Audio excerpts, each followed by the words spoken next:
Hi, I'm Adam Drake, and today I want to talk a little bit about crankshaft end play.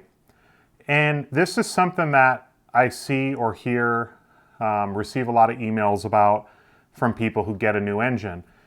They get a new engine, they're all excited, they're checking it out, they grab the crankshaft, and they realize that there's end play.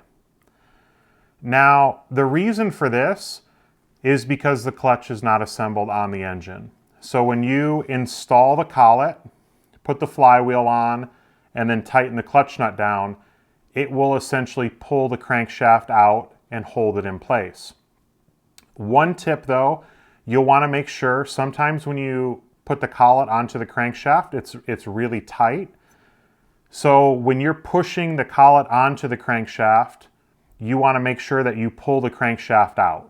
Even though once you tighten the clutch nut, it should pull it out, it's just kind of an extra safety precaution that I like to do is I will pull out on the crankshaft as with my 2 fingers on my other hand, I'll be pushing that collet on.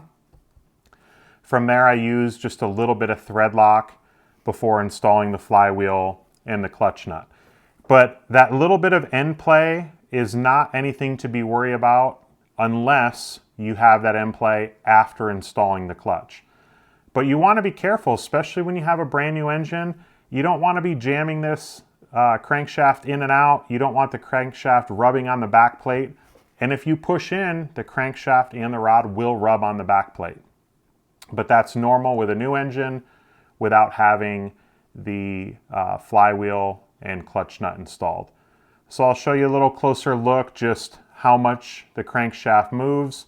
But that's basically it for the video. Not anything to be worried about with a new engine.